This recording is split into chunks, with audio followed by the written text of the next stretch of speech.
Bonjour à toutes et à tous. C'est en compagnie de notre nouveau directeur général, Jean-Paul Rebaud, que je souhaitais, en cette fin d'année, m'adresser à vous. Dans mon message au réseau de la mission laïque française, de la fin du mois d'avril, c'était au plus fort de la première vague de la pandémie, je vous disais ma conviction que notre association savait se montrer à la hauteur des défis de ce moment-là. C'est vrai que nous pouvions alors croire à une parenthèse sanitaire insolite, extraordinaire même, mais l'été a très vite montré l'évidence que la pandémie était toujours là et qu'il allait falloir nous vivre avec elle sans horizon bien défini et sans savoir exactement jusqu'à quand. Aujourd'hui, à l'approche de la fin de ce premier trimestre, et alors que l'horizon paraît s'éclaircir avec les perspectives de la vaccination, nous mesurons mieux les effets de cette crise planétaire, à la fois sanitaire, économique et sociale. Oui, je dois le dire, la MLF est secouée par cette crise multiforme, comme l'ensemble de l'enseignement français à l'étranger, et il faut être reconnaissant à notre gouvernement, avec le soutien actif de certains parlementaires, d'avoir très vite compris qu'une aide d'urgence était indispensable pour soutenir les établissements et les familles les plus en difficulté. Nous avons, à ce jour, bénéficié d'une enveloppe de près de 6,5 millions d'euros, et des crédits complémentaires devraient être répartis entre les établissements qui ont dû financer des dépenses liées au Covid. Dans leur message de rentrée, Jean-Christophe Debert et Jean-Paul Rebaud, l'ancien et le nouveau directeur général, soulignaient que cette année scolaire était placée sous le signe de l'incertitude. De fait, les effectifs de rentrée ont été longs à se stabiliser, et ils pourraient connaître encore, en particulier au Liban, des évolutions inhabituelles en cours d'année. Nos 33 établissements en pleine responsabilité accusent une diminution moyenne de 5% de leurs effectifs.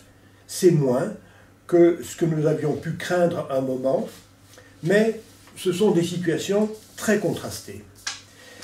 Notre réseau libanais est évidemment en difficulté très sérieuse.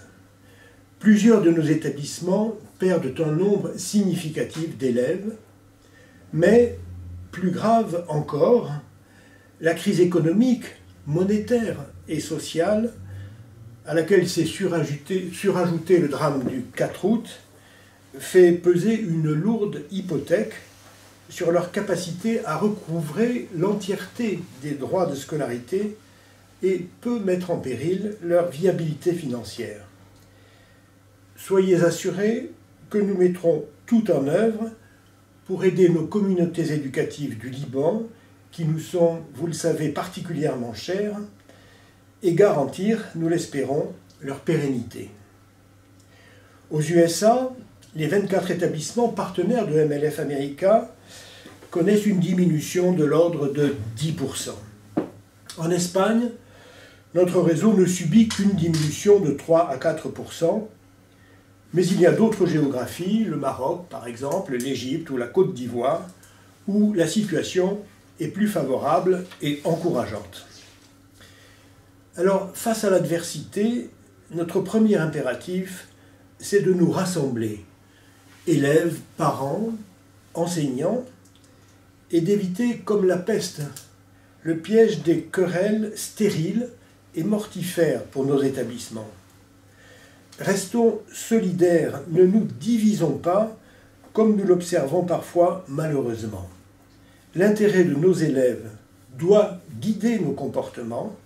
Ils seraient les premières victimes de nos dissensions. Depuis le début de la pandémie, vous avez montré, au siège de la mission laïque, comme dans les établissements, une combativité et une réactivité remarquables. Pour assurer la continuité pédagogique, les professeurs se sont investis dans l'enseignement à distance ou sous forme hybride, en s'engageant massivement dans les formations proposées par le Centre international d'enseignement en ligne, le CIEL de la Mission laïque française. Échanges entre pairs du forum pédagogique, communautés apprenantes, parcours de formation en ligne. Soyez tous vivement et sincèrement remerciés pour votre engagement. À cet égard, je me félicite que la direction générale de la MLF ait pris depuis longtemps des initiatives autour du numérique pédagogique qui se révèle si utile aujourd'hui. Mais les difficultés que nous devons affronter, qui sont sérieuses, ne doivent pas nous empêcher de nous projeter dans l'avenir. Bien au contraire, elles doivent nous inciter à le faire. C'est ainsi que, pour garantir la meilleure qualité possible de notre offre éducative, nous continuerons résolument à miser sur le renforcement des compétences et à investir dans le développement professionnel et dans la formation. Nous venons de créer 2 centres de développement professionnel, l'un à Rabat, l'autre à Abidjan. Au-delà des personnels de nos établissements, ils ont vocation à s'ouvrir à des personnels des systèmes éducatifs nationaux. Et dans le même esprit, nous souhaitons élargir le champ de nos actions de coopération éducative et promouvoir l'expertise française auprès des systèmes éducatifs étrangers. En matière de développement, nous avons des perspectives solides de nouveaux partenariats avec des entités privées qui nous permettent d'envisager l'ouverture d'établissements, par exemple au Maroc ou en Égypte. Avec l'Agence pour l'enseignement français à l'étranger, par ailleurs, nous sommes engagés dans un travail de clarification des relations entre nos 2 maisons qui devrait nous permettre de mieux faire apparaître l'apport singulier de la MLF à la politique de l'enseignement français à l'étranger. Mes chers collègues, les administrateurs de la MLF me chargent de vous exprimer toute leur confiance et de vous assurer de leur soutien sans faille.